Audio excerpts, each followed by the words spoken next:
Merci Seigneur pour ta parole que nous allons partager maintenant parce que tu es la parole.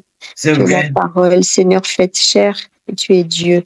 Seigneur, et c'est par la parole que tu as tout créé, Seigneur, et que par ta parole que nous allons étudier ce soir, Seigneur, que tu puisses aussi vraiment, qu'on soit ressuscité, Seigneur, à travers ta parole, que là où nous étions morts, où nous étions endormis, que ta parole soit un réveil, soit notre résurrection ce soir.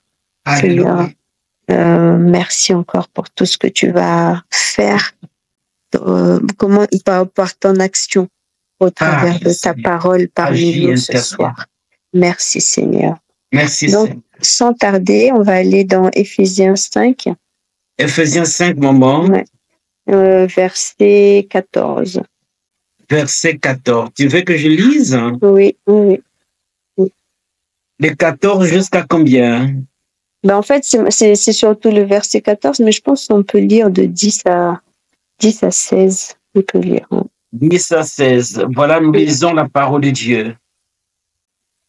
Examinez ce qui est agréable au Seigneur et n'ayez rien de commun avec les œuvres stériles de ténèbres, mais plutôt dénoncez-les.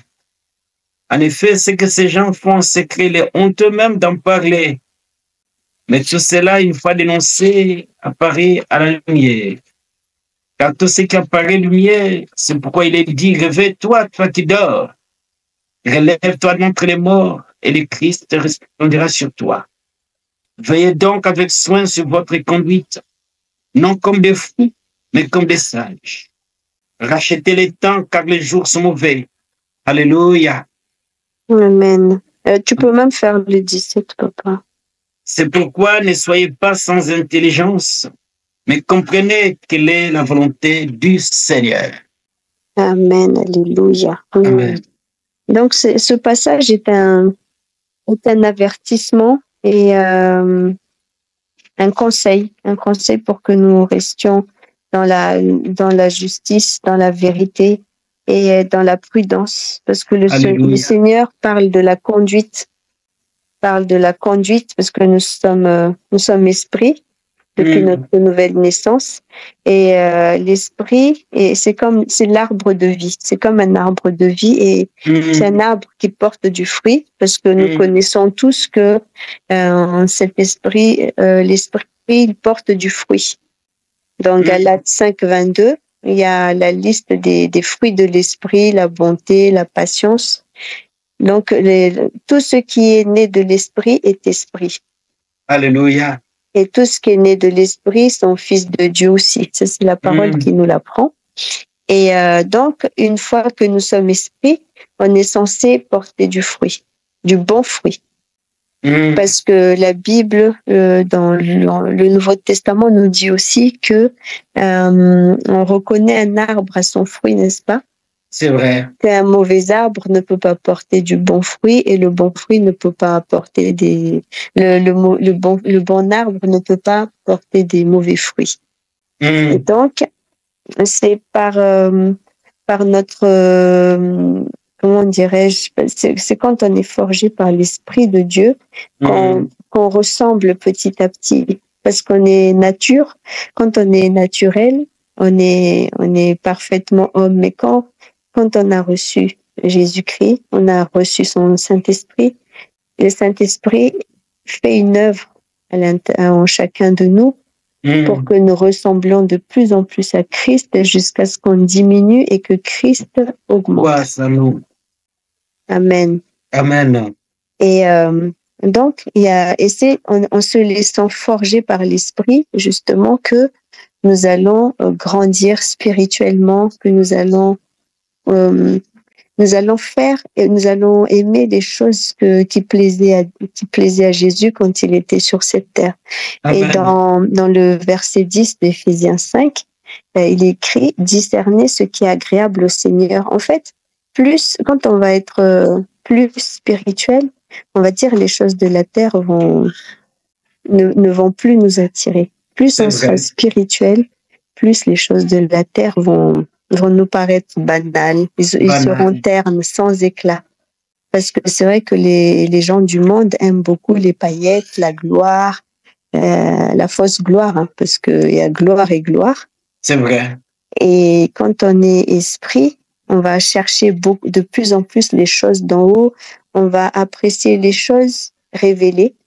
Plus on va être dans l'esprit, on va être attiré par les choses révélées. On va fonctionner par les choses révélées. Et plus on reste naturel, eh ben c'est par notre intelligence humaine qu'on va fonctionner. Et les deux sont opposés. Mais on aura des faux raisonnements. On va penser que on est dans le bon sens parce que Dieu nous a donné l'intelligence comme il nous a fait comme lui. Il nous a donné l'intelligence, mais c'est pas une intelligence qui donne la vie, l'intelligence humaine. C'est vraiment l'intelligence spirituelle, la sagesse spirituelle qui nous forge en tant que disciples, qui nous forge en tant que fils et filles du Très-Haut. Et c'est comme ça qu'on va développer l'amour, parce que Jésus était plein d'amour. C'est comme ça qu'on va développer la compassion, on va développer tout ce que Jésus faisait, de mourir de donner sa vie à quelqu'un. Tant que tu es humain et tu utilises ton intelligence humaine, ça va être des choses impossibles. On peut cultiver l'égoïsme quand on est humain et naturel beaucoup plus facilement que quand tu es en esprit. Quand tu es en esprit, c'est comme si on s'oubliait et que on a vraiment cette place gigantesque pour l'autre dans notre vie. Et on est heureux quand l'autre est heureux. On est malheureux quand l'autre est malheureux. Parce que quand on est humain, ça nous arrive d'être heureux comme ceux qu'on aime et malheureux avec ceux qu'on aime. Mais on est limité en fait. On peut pas aimer tout le monde tant qu'on reste humain. Mais quand on est avec l'esprit, on dépasse largement tous nos limites sont dépassées et sans qu'on fasse des efforts. Et c'est l'autre qui va reconnaître que waouh, mais qu'est-ce qui se passe chez frère Adrien? Il fait des trucs bizarres. Je sais pas, moi, il se déshabille pour rhabiller celui qui est nu. Il fait des choses, il réveille les morts, il chasse les démons, il guérit les malades. En fait, c'est des choses qui sont à notre portée quand vraiment on sera affermi, fortifié dans l'esprit et que on fonctionne vraiment par l'esprit. Parce que l'esprit, c'est une personne. Il vit, il parle. Et il a sa sensibilité parce qu'on est appelé à ne pas attrister le Saint-Esprit comme un être humain en fait. L'esprit a besoin d'être nourri, d'être fortifié. L'esprit aussi parfois, parce que là dans l'Éphésiens 5,14 qu'on vient de lire, il y a un rappel, réveille-toi, toi qui dors. Donc ça veut dire que l'esprit, il peut être endormi. Relève-toi d'entre les morts. L'esprit peut mourir ou être dans le séjour des morts, mais il suffit d'une parole. Il suffit de la parole pour le réveiller. Il suffit de la parole de Dieu pour réveiller l'esprit. Dieu peut réveiller n'importe quel esprit. C'est comme ça que Jésus a pris Lazare de la tombe. Parce que la parole de Dieu, est tellement puissante qu'elle peut aller réveiller un mort dans la tombe. Cet après-midi encore, je lisais une veuve qui pleurait son enfant, qui allait l'enterrer, c'était son fils unique. Je sais plus c'est dans quel passage de la Bible. Oui, je vais trouver pas noté. C'est la Donc c'est une maman veuve qui enterre son fils unique. Et Jésus sortait de quelque part. Et il voulait passer par là. Je crois que l'endroit s'appelait Naïm. Oui, la veuve de Naïm. C'est ça, oui. Oui. Merci, papa. Donc, et en fait, Jésus, il est passé par là, il sortait, il venait de faire des miracles. Ah oui, il venait de sauver l'esclave du centenier romain, qui avait un homme de foi. Et donc, il venait de là-bas et il a décidé de bifurquer par Naïm. Et il voit donc cet enfant qui est déjà dans le cercueil et la veuve qui pleure, son fils unique. Et là, je vois Jésus plein de compassion. Et il s'adresse à cette maman alors que la maman ne lui a rien demandé. C'est dans Luc chapitre 7, maman. Ah, merci. Peut-être on va le dire pour rafraîchir. Oui, Luc 7, 12 à 15. Donc, Luc 7, versets 11 à 15, il est écrit. Le jour suivant, donc le jour après que Jésus a sauvé l'esclave du centenier, le jour suivant, Jésus alla dans une ville appelée Naïm. Ses disciples, en assez grand nombre, et une grande foule faisaient route avec lui. Verset 12. Lorsqu'il fut près de la porte de la ville, voici qu'on portait en terre un mort, fils unique de sa mère, qui était veuve. Beaucoup d'habitants de la ville l'accompagnaient.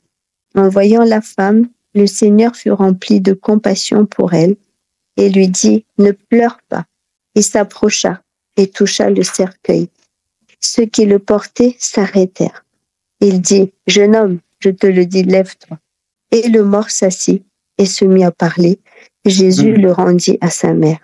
Tous furent saisis de crainte et ils rendaient gloire à Dieu en disant, un grand prophète a surgi parmi nous et Dieu a visité son peuple. Amen. Amen. Alors que ce soit notre partage ce soir, nous qui sommes morts spirituellement, nous qui sommes affaiblis spirituellement, nous qui sommes endormis spirituellement, vraiment que nous puissions rendre gloire à Dieu ce soir. Alléluia. Parce qu'il nous a visités.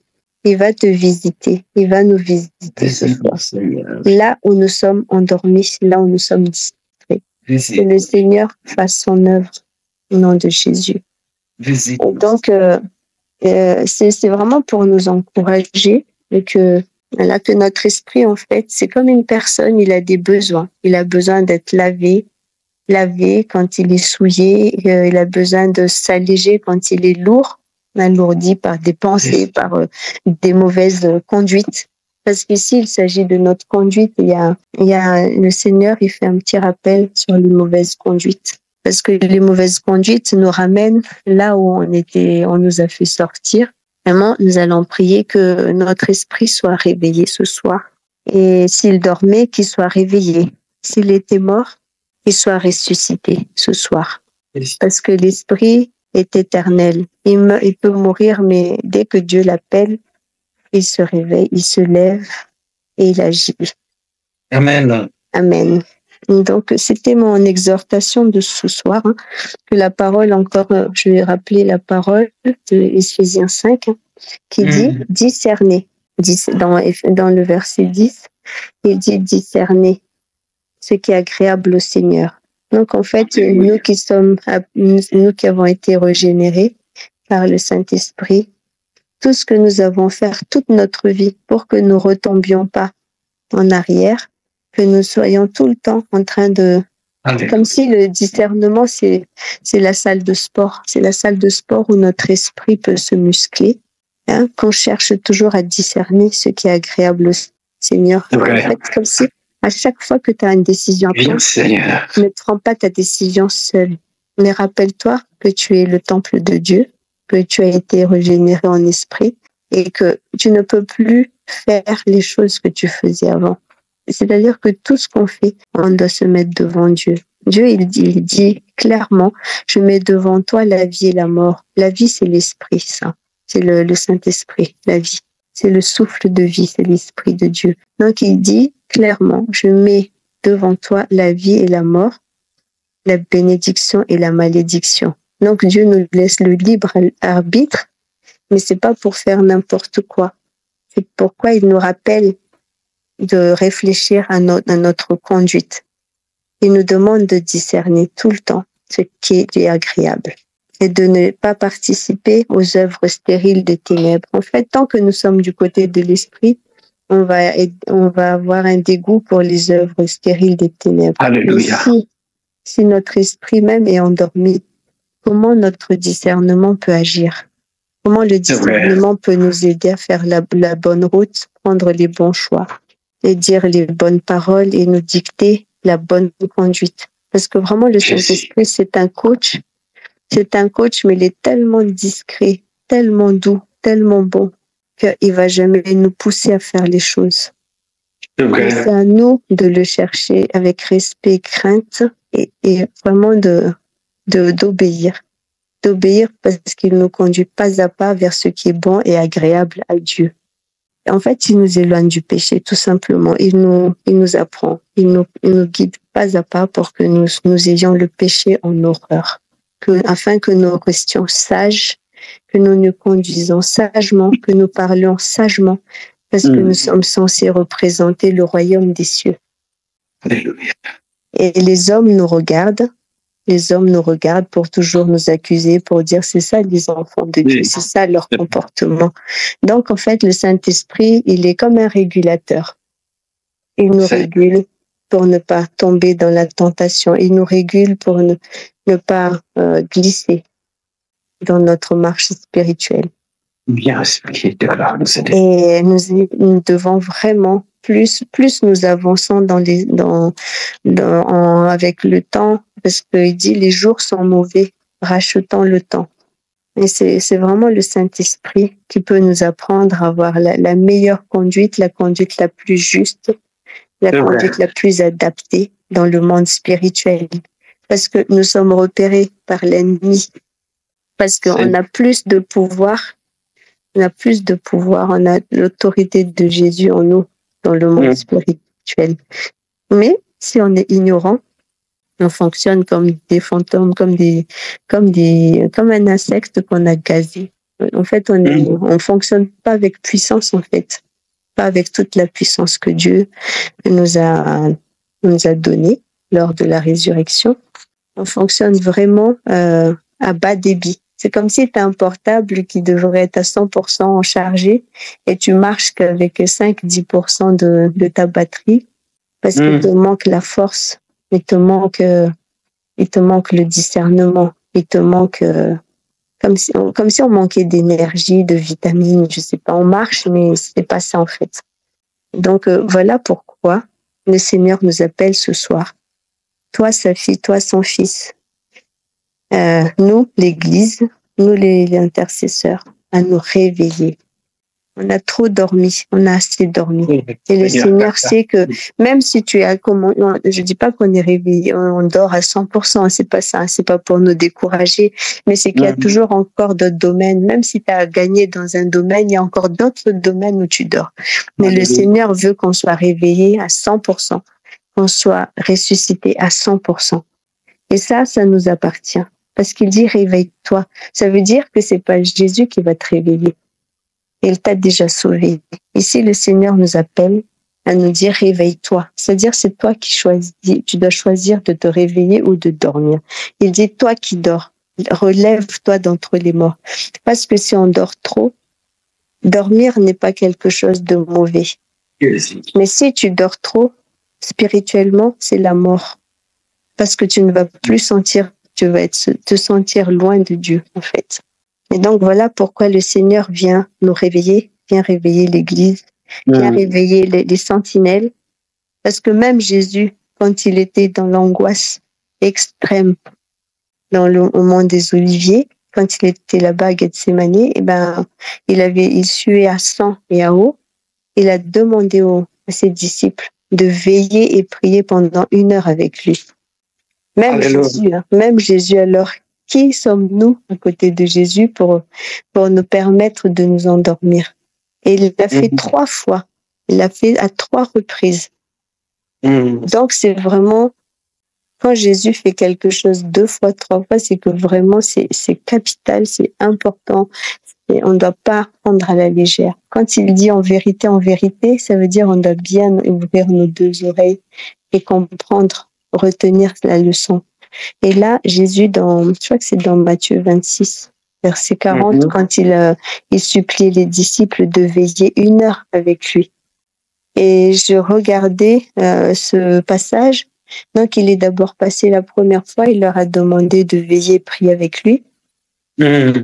Et puis après, il est revenu, parce c'était pas du tout ce qu'ils étaient en train de faire. Il est revenu et la parole disait qu'ils avaient les paupières lourdes. Et carrément, la 3e fois qu'il est venu, carrément, il dormait. Seigneur, ta grâce. Donc, c'est pour vous dire que c'est quelque chose, parce que c'est vrai que quand tu es fatigué ou tu es préoccupé, entre l'assoupissement, les paupières lourdes et l'endormissement, on tombe vite dedans sans même qu'on se rende compte on s'est endormi. Donc, c'est vraiment quelque chose, l'endormissement spirituel, la distraction, la mort spirituelle, c'est vraiment quelque chose de... c'est pas quelque chose qui crie, c'est pas quelque chose qui fait beaucoup de bruit, mais c'est quelque chose qui descend en douceur et puis paf, tu dors, paf, tu es déjà mort. Donc, vraiment, le Seigneur nous appelle à être vigilants. C'est vraiment être vigilant et même si, voilà, on va prier ce soir, vraiment que Dieu nous, voilà, c'est à nous d'abord de choisir que nous voulons nous réveiller, que nous voulons être ressuscités ce soir. Et si nous faisons ça, ça c'est notre part, et la part de Christ, c'est de nous éclairer, parce que le passage est clair dans Éphésiens 14, il dit, réveille-toi, toi qui dors. Il s'adresse à celui qui dort, il s'adresse pas aux autres. Il s'adresse vraiment à celui qui dort spirituel. Et là, il s'agit d'un sommeil spirituel. Il dit, relève-toi d'entre les morts. C'est-à-dire, tu étais couché. Mais maintenant, Dieu t'appelle. C'est le moment où il faut être debout spirituellement. Ça, c'est notre part. Nous réveiller, choisir de nous réveiller et choisir de nous relever. Parce que c'est une chose d'être réveillé, mais tu peux encore rester allongé dans ton lit. C'est vrai. Et c'est autre chose de se relever. Et c'est quand tu auras fait ces deux choses-là, c'est marqué, et Christ t'éclairera. Donc, c'est une suite logique, c'est collé. Christ va t'éclairer. Mais d'abord, choisis de te réveiller et choisis de sortir de ton lit de mort. Parce que le diable, lui, il dort pas. Hein. Ça l'arrange, il va même te mettre la couverture en soie, la couverture, tout ce que tu veux. Triple épaisseur pour que tu dors bien, tu sois. Mais sauf que de ce sommeil-là t'éloigne de Dieu. Voilà pourquoi. Aujourd'hui, que ce qui est caché doit être démasqué dans ta vie et que le Saint-Esprit vienne nous révéler, vienne nous révéler que nous sommes endormis et que c'est pas parce que si tu pries qu'il n'y a pas de réponse, c'est pas parce que tu sais pas prier, c'est pas parce que tu sais pas prier, mais c'est parce que ton esprit a un problème, où il est affaibli, où il est distrait, où il est anémié, ton esprit il est anémié, il a besoin d'être transfusé par le sang de Jésus. Amen. Amen. Parce qu'il nous est écrit aussi dans Éphésiens 6, 18, hein, que par l'esprit, c'est les prières par l'esprit, parce que par l'esprit, il prie aussi. Il boit la parole, hein, il mange la parole, il se rassasie, il prend ses forces dans la parole. Dans Éphésiens 6, 10, l'esprit vient se muscler dans la force du Seigneur. Il dit, enfin, mes frères et sœurs, fortifiez-vous dans le Seigneur et dans sa force toute puissante. Donc, le Saint-Esprit, il a aussi des muscles. Il a des muscles à fortifier. Et je ne sais pas si ça vous parle dans Ézéchiel 37. On parle de nerfs, de muscles, de peau, de chair. Voilà. Parce que les os sont desséchés et il y a des muscles. Donc, le Saint-Esprit se muscle en disant la parole au contact de Dieu, au contact de la prière. Alléluia. L'Esprit doit être nourri en fait solidement. Parce que le combat, il est spirituel, il n'est pas humain. Ouais. Ça, c'est la Bible qui nous le rappelle. Et il est écrit dans Éphésiens 6, 18, faites en tout temps par l'Esprit. Il n'a pas dit par ton intelligence humaine. Il a dit par l'Esprit. Toutes sortes de prières et de supplications. Quand ta vie est en danger, prie par l'Esprit. Prie par l'Esprit. Parce que ta réponse, elle sera spirituelle. Ton attaque sera spirituelle. Donc, si tu t'endors à ce moment-là, alors ne t'étonne pas. Ne t'étonne pas que tout devient compliqué. Le Seigneur lui-même, il dit, faites en tout temps par l'Esprit toutes sortes de prières et de supplications. C'est le prier sans cesse, en fait. Ou par supplication, où tu pries, tu fais des prières de reconnaissance, où tu fais des prières d'intercession, où tu fais des prières pour crier, parce que Dieu dit, crie quand tu es dans la détresse, je te répondrai. Donc vraiment, c'est quand on est en combat spirituel, c'est surtout pas le moment de s'endormir. Et si tu t'endors, tu peux être fatigué, mais cherche quelqu'un pour prier avec toi. Car rappelez-vous de la corde à 3 brins et la corde à 2 brins. Quand il y en a un qui est fatigué, l'autre va relever. Il faut trouver comment on appelle ça, un compagnon, une compagne de prière, en fait, dans le combat spirituel. Un partenaire dans la prière. Voilà. Même Moïse, il était à 3. Quand il baissait les bras, hop, il était dans la défaite. Quand il y avait Aaron et Hur qui lui tenaient les bras, hop, Israël gagnait. Donc, vraiment, c'est l'appel de Dieu ce soir. Avant qu'on commence, je pense que c'est pas un hasard. Qu'avant qu'on commence, qu'on est plus loin, le Seigneur nous dit: réveille-toi, toi qui dors. Lève-toi, toi qui dors, qui dort entre les morts. Comment il dit? Ressuscite. Attends. Et le Seigneur. Il dit: relève-toi d'entre les morts et Christ t'éclairera. Donc, tu as deux choses à demander dans ce temps et Christ agira. Christ fera sa part. Et j'avais aussi regardé, j'ai fait des recherches, j'ai regardé qu'est-ce que ça voulait dire le réveil spirituel. Et j'ai trouvé le réveil spirituel, c'est un phénomène puissant qui se produit quand Dieu agit de façon nouvelle et fraîche, avec un souffle inhabituel et une œuvre du Saint-Esprit qui saisit les cœurs et l'esprit des hommes et des femmes et des enfants. Donc, le réveil spirituel peut même toucher un enfant. C'est un souffle puissant, inhabituel, parce que ça nous surprend quand ça vient dans notre vie et ça agit. Parce que le Saint-Esprit, c'est une personne et il est là pour agir puissamment. Il n'est pas là juste pour nous garder. Il est là pour faire les choses que Dieu lui demande de faire. Et il est notre allié. Donc, voilà pourquoi nous allons prier pour qu'il y ait un réveil spirituel total dans notre vie. Et après, nous allons prier pour le réveil spirituel de l'Église. Amen. Prions. Amen. Maintenant. Merci Seigneur pour ta parole.